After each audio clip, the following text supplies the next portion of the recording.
Welcome to another video from Dr. Lock. We are on our way to make keys for a Toyota Corolla. C-R-O-L-L-L-ing along. That's what they say on their ads. Anyway, let's go have a look at this. Now, it's in the worst place possible to ever get a job to make keys to a car, and that's in Westfields. It's awful making keys in Westfields. You kneel down, you get soot on your knees. The doors, you can't even open up the doors because you've got a car next to you. And every time you stand near your parking spot, somebody wants to ask you if you're going or not, every 2 minutes. And it gets worse. If you go to the wrong Westfields, you get all the local people who look slightly derelict come up and say, "You want me to do it for you, mate? I'll get you in 20 bucks. Like that. Even though you're a professional and you're doing it professionally, they come along with their coat hanger and try to take your job. So anyway, let's go have a look and let's go make keys. Now, I asked them what year model it was. They couldn't even tell me. So they said 2003. So I'm at a loss to whether or not it's we're talking whether or not it's the one we can just reset, the 4D, or if it's one we got to pull the box. In which case it's going to get a bit funky because I don't have a good machine. I have to use a completely new machine. Anyway, let's see what we got.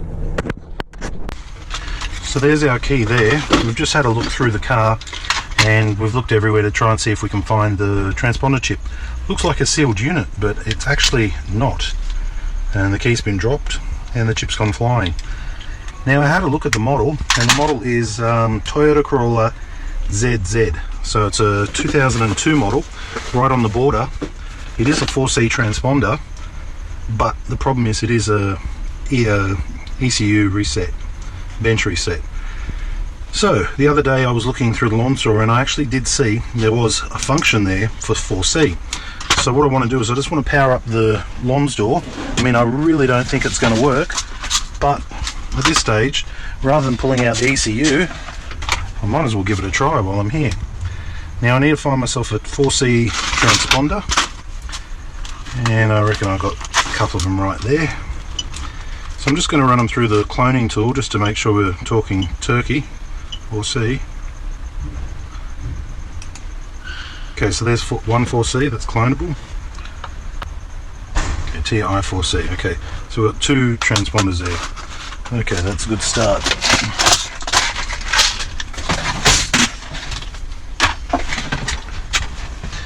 Okay, Toyota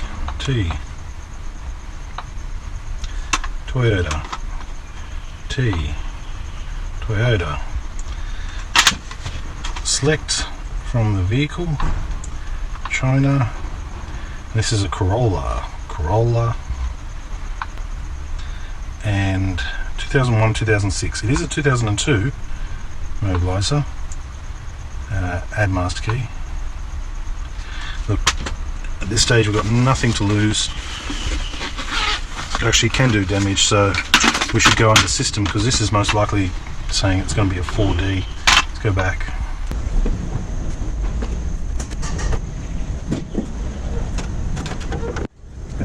UVI, so model number ZZE1 2002.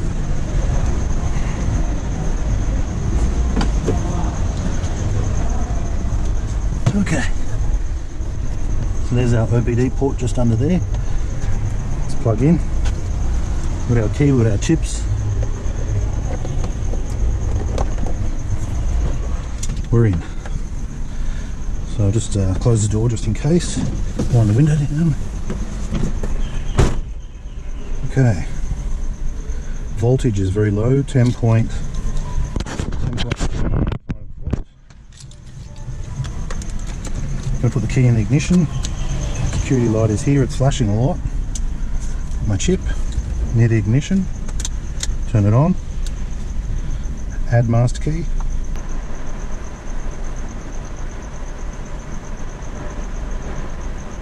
We'll start the deleting process, insert a master key and switch ignition on. Now this is under 4C.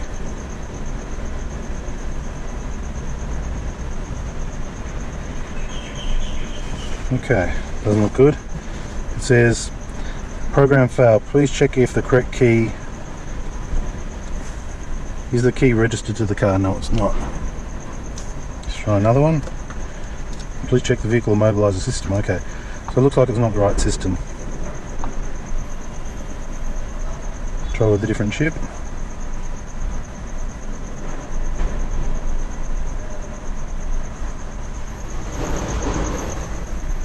Failed. Okay, so we're going to have to remove the ECU out of the car, so it should be behind this glove box. If it's the one around the steering ignition column, means it's the earlier model. Here it is there, if you can see it, right there. So the tools I'm using here, flathead, 2 Phillips heads and a 10mm socket. That 10mm socket comes in pretty handy, but we'll just use this one for now. So that's the car's computer down there, if you can see it. It's pretty dark, black interior here, not easy to see anything. So removing 1 screw, removing 2 screws, that's the blower, and the car's computer's underneath it.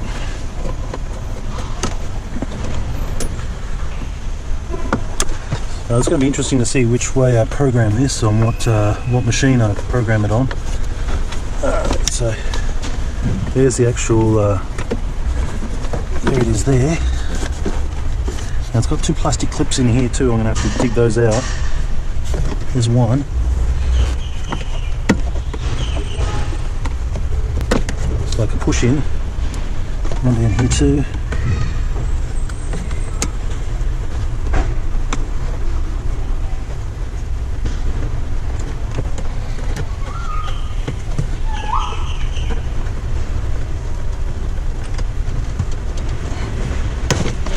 Okay, 2 of them are out. This plastic's down, and there we have it. Here's our ECU. Now we take note of the wires, and we check here. This plug and this plug are different, meaning we can't get them confused. Okay, can we get any of these confused? No. They're different sizes. Go back to front. Okay. Here's the most important thing. This is what type of ECU we have. So let's get this off. So to get these out, you have to push in this little clip here, push that in, and we just need to wiggle a little bit until it slides out. Push this in, wiggle. Push this in, wiggle. Okay, push this in and wiggle. Our box is out. This is what we're dealing with, a Denso, and there's the part number right there. Okay, I know what you're thinking at this stage. You're thinking, pack up the Lonsdor and pull out the EEPROM programmer. Well, I'm going to do similar. I've turned on my laptop and I'm keeping the Lonsdor out at the moment.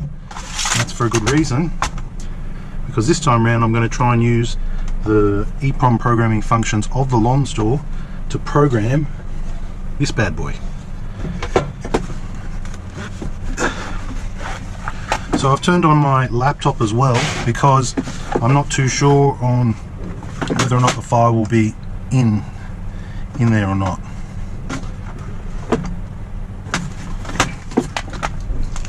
So let's plug this all together. First time I've used this, so let's see how we go. So this one here connects to this one here. Looks like we need 12 volt power here as well. So let's just okay, so that's connected. Now this one here connects to here. That's good. Let's get that out of the way. Now let's put 12 volt power to this right here.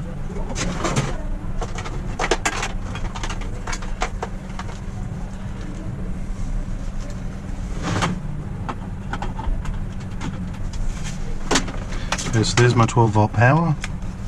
In she goes. Pin number. Okay. Now I'll be fairly impressed if they have the make and models in here, but we don't know. We don't know what's going to really happen. Okay, so at the moment there's my plug there. There's my EEPROM plug. I'm going to have to use this adapter here. So to plug this in, we're going to plug this in with this little spade connection here. Boom, that goes in there. Then we're going to come over here, and once again there's a little spade connector there, so it can only plug in one way. Okay, so that is the EEPROM programmer now plugged in, and it's got power there too. I can see the lights, that's good. Now we're going to connect this SOIC plug, we're going to connect this in. Now when I look here, there's a little circle dot, so that should correspond with my number 1 plug, which is also corresponding with my red tracer on my wire. So I can just plug that in there and just push it in. You can see that? Make sure my EEPROM programmer remains with lights on it, if not I'll have a bad connection. Okay, so let's walk through this. Advanced functions about to expire. I didn't even know I had advanced functions on this thing. Okay, that was special functions. Adapter, EEPROM, comms. Now we should be doing a 993C something something. So let's do that. Read data. Now we've supplied external 12 volts to our K-prog and we've connected that. So I think we're up to the stage now where we've got to bust this bad boy out and have a look. So what I'm going to do is I'm just going to move the Lonsdor off the bench. Very carefully move that whole thing aside. Just keep it plugged in. Okay. Let's take this thing apart.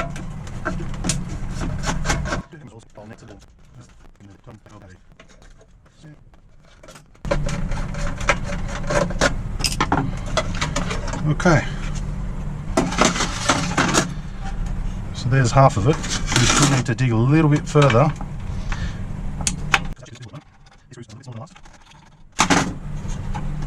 Up comes the board. Now I don't want to zap it or short it, so I'm just going to put a cloth down. Yes, I know, it could be a little bit nicer, but I think a cloth is probably okay. Okay, so now we need to identify which location our immobilizer is kept in. So after a little bit of looking, I finally found the chip that I need, and I found it right about here using this tool here. Handy little tool.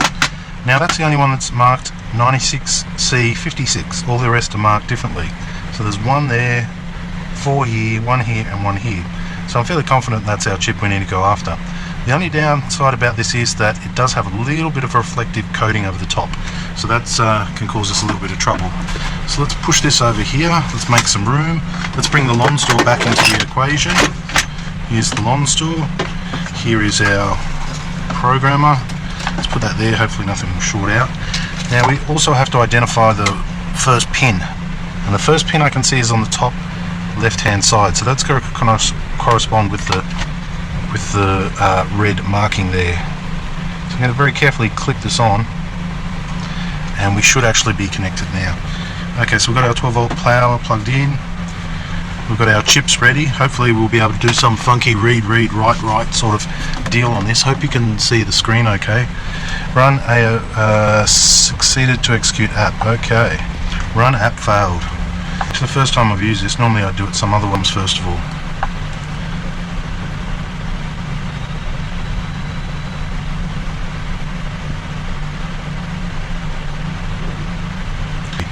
Let's try under Immobilizer. Let's see if there's anything under Immobilizer that we can go through and do with this EEPROM programming. Type, Immo, and there's not. There's only by OBD here. I had this working on the bench. I pull it out to use it. It doesn't want to work. I failed to succeed. Okay, let's go back to the firmware update. Let's try that. Install adapter. Okay.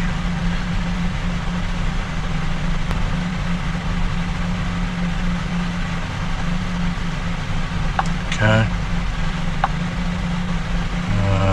We want adapter, EEPROM, comms, this one, read data. Okay. Okay. Pretty sure it's this one here.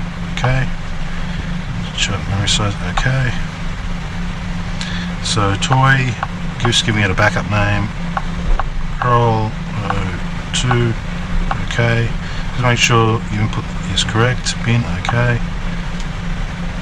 No chip responding to the chip may be damaged or not found, or bad contact. Okay. You know why? It's because we unplugged this.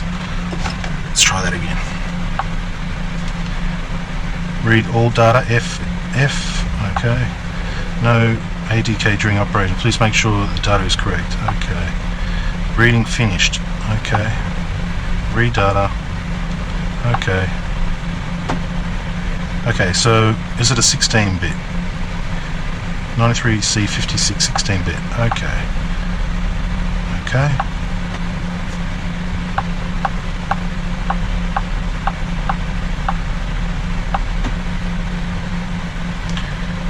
No chip response detector. Maybe the chip is damaged or not in contact with. Try and read it anyway. Okay, so all it came up was basically all F's. Came up with nothing. So that means we've got no good contact here.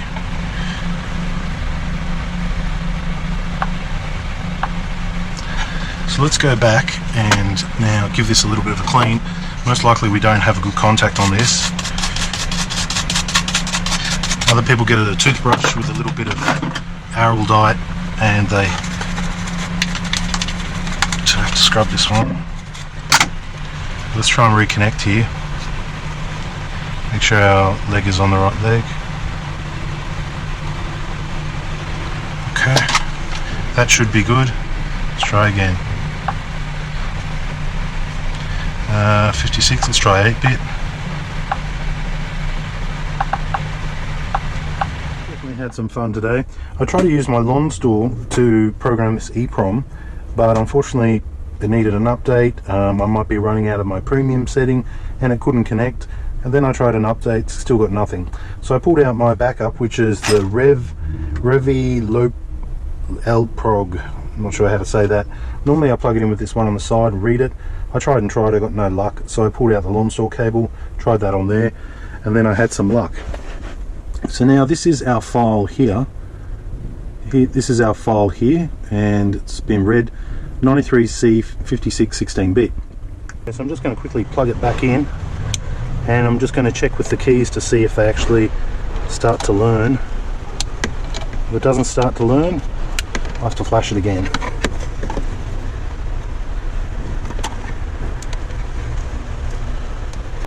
Okay, so I'm back in the car. So I have my key here, I have my chip here, ECU's in, there's a blinking red light, put the chip near it, turn on, it's blinking funny, I turn off, I remove, I put my second chip in, all the lights still blinking funny, turn it on. Okay, so nothing seems to be working, so what I've done is I've loaded up my Tango. I've used the file which I read from the bin file here, and I'm using the Tango, and what I'm going to do is I'm just going to try and write it back to a 4C type writable chip and see what happens. So I'm going to put in one of these ones. I think I've got a CN3 here. Okay, so that's on, that's here.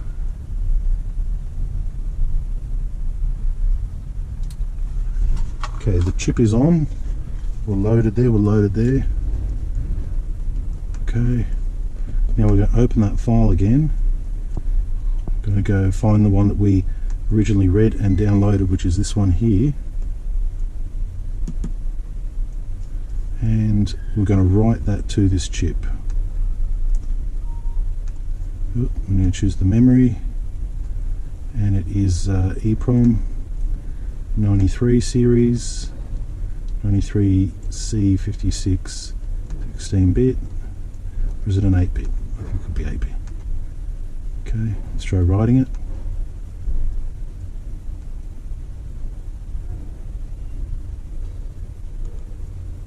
Okay, error. Try again, try 16-bit, okay. Open, down the bottom.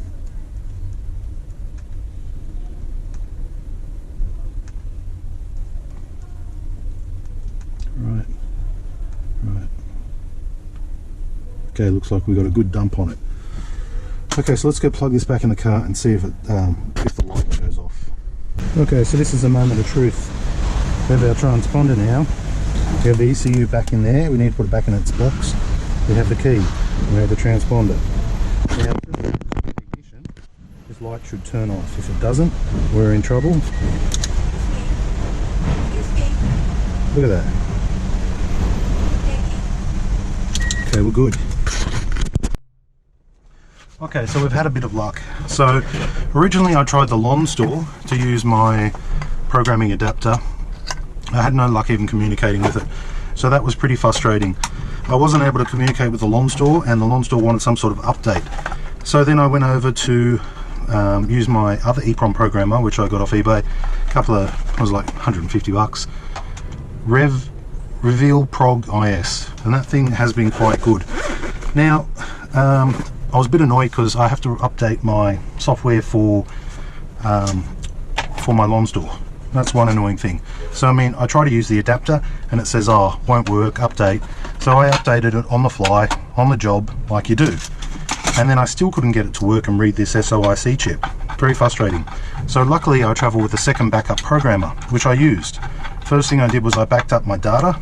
The next thing I did after that was I tried to version the actual chip. And the chip that I found, I did show to you where it was. Anyway, so I tried to version it a few different times and I didn't actually have the exact right file. A lot of them use different, like very similar files, so I thought perhaps that I could get lucky just by using a similar file and putting it into a cleared state. I have done that before on a different Corolla, slightly 2004 model, and it did work. Unfortunately, this one didn't work, which means that I couldn't really find the right version file. It's late, it's extremely hot, I'm tired and I want to go home. So what I did was I took the original bin file that we got out of it from the chip. Then I used my Tango, and the first thing my Tango says is, oh, you need to update, it's not working, blah blah blah. So that was annoying too. I've got to update that now. And then this one here, I had to update that one. So just because I don't use these machines all the time doesn't mean I want to update them every 2 weeks. And it was just a little bit frustrating that, you know, I got to update everything again and again and again. So that kind of gave me the cranks. Anyway, here's our ECU now. Let's go put this back in the car and let's get this started. Okay, so let's put this bad boy back. And I must say, I hate working in parking lots. I've got cars going every which direction around me. Fumes that you're inhaling, people just sitting there idling with their exhaust pumping out right at your eye level. So yeah, doing jobs in parking lots are not very good. The last set of wires now I'm just hooking up, if you can see that down there. Pushing them all in, making sure they're all in. Bring that light down the back. Okay, so down the back, I've got to hook this into a plastic little connection on the back of that heater or blower fan. You can smell exhaust as well. Okay, one screw in. You know, this is the only easy bit of the job, pulling this box. 2. So yeah, all I did to check it was put the ECU back in without its case, and then put the key in the ignition and see if the security light would turn off. This is not the first time this person has lost his key, because this ECU box only registers one key. There's only one key in it. No master, no sub. It's been reset before, and since I got the binary file, I'll probably take it home and work out how to virginize it properly so I can have it for next time.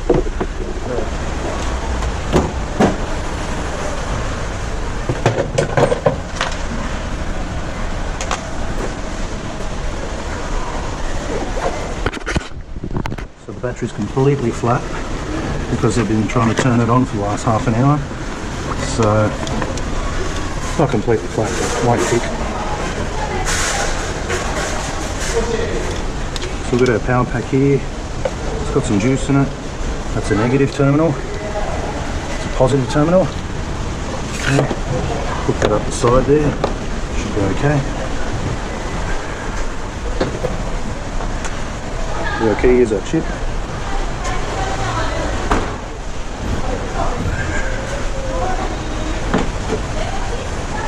Okay, so it's a bit dark in here, but this is the moment of truth. I put my transponder chip near my key, the light should go out. Looks good. Now if I turn this on and it starts, or wants to start but doesn't have enough battery, we can still get paid. That light comes back on, we're in trouble, we don't make any money. Okay, battery's pretty low, let's try that again. Not enough juice. Come on. One of the things I'm going to do before I give the key back to the customer is I'm going to cut their key on a new blade that can accommodate that transponder, so it's not going to fall out. So I'm going to recut it. It's just basically a duplicate. The reason I'm doing that is just because I don't want this one to cost them any more time. It's already cost them a lot of time and a lot of trouble today. It cost me a lot of time, a lot of trouble. I really was expecting to use the Lonsdor and it would go down nice and easy, or just find a virgin file and blow it across. Every machine I've used today gave me trouble. So it's not that good. So this is a search vehicle, make T-O-Y, Toyota, and it's a Corolla. This is an Corolla. Toyota one, so we're coming up, just go back there. Look at that, close. Let's keep link, T-O-Y-43. 43, search, and go to the other code. That's a 9 cut, there's a 9 cut. That's a 9 cut. Let's see how that goes away. Okay, so when you code it, we're going to use the plus tip stop, and line up the back. That's leading back, so I'm going to use plus tip stop, which is this here, and I'm going to use draw A. So I'm using that tip stop back, tighten up. Okay, start. See how this works.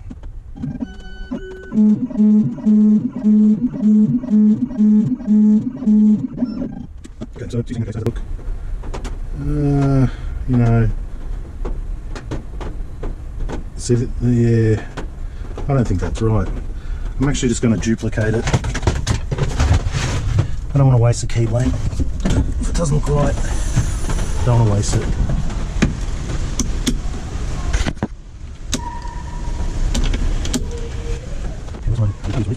From tip.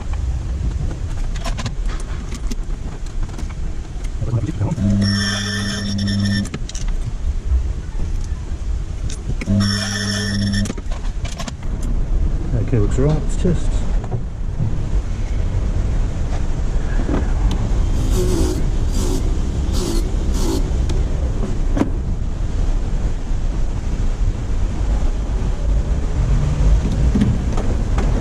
Good.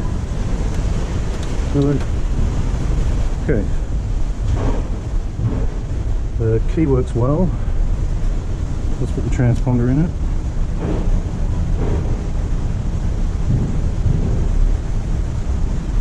Let's lock it in.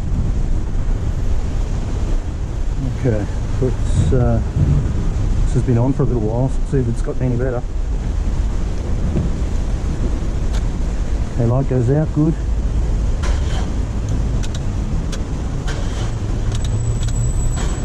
Nope, nowhere near enough juice.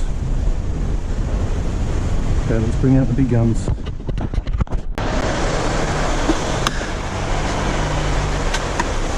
Okay, so we'll turn that off, turn that off. So all power's going to our jump start.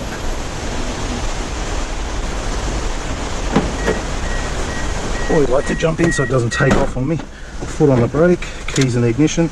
Come on, baby. Yep, we got it. It's alive.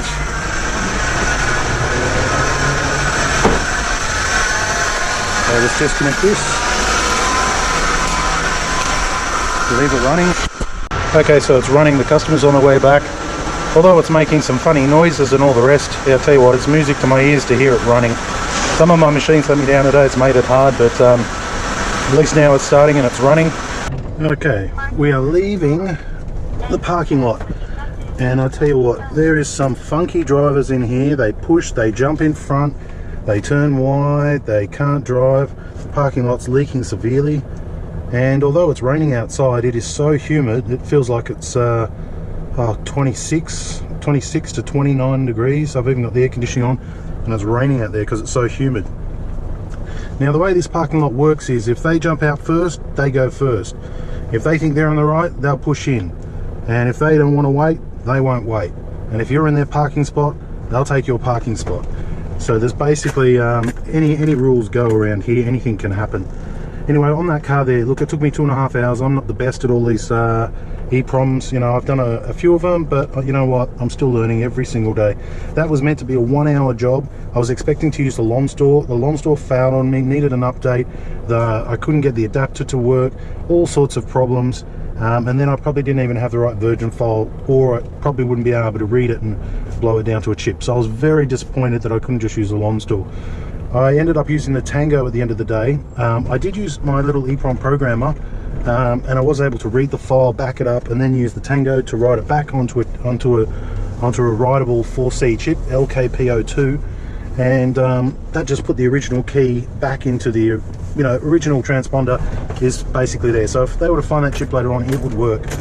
But yeah, it was a job that I wish I kind of hadn't have taken on, and I really should have had a version file before I start mucking around with it. But I thought, oh, I've gotten lucky before, I'll probably be able to get lucky and just drop in this or just edit that and do it. And the truth is, no, I didn't get lucky, and it was only that I backed up that file. If not, I would have been completely stuffed until I found a version file. I could have been going back and forth to the car trying to get one that the car would accept for hours. I might have even had to phone a friend. So anyway, life is a locksmith, lots of problems. Now I'm going to get to the gate, and I reckon it's going to charge me. It's going to say, please insert credit card. Why? Because you only get 2 hours free, or maybe it's 3. Hopefully they're going to give me the let me get out of here without paying. Normally I'm in and out of this place so quick that I don't have to pay, but I reckon it's going to charge me this time. Come on, come on, come on. Is it going to? Ready? Oh no! Oh, good stuff. We got out. Whenever you get into a shopping centre, get in, get out, get your money and get going. Because I tell you what, these places, they're hard to get in, they're hard to get out. Everyone wants to rush in, everyone wants to rush around. Anyway, that's my little whinge and waffle on for the day, and that was a Toyota Corolla 2002 older model one. And could be worse, but could be better as well. Okay, thanks for watching.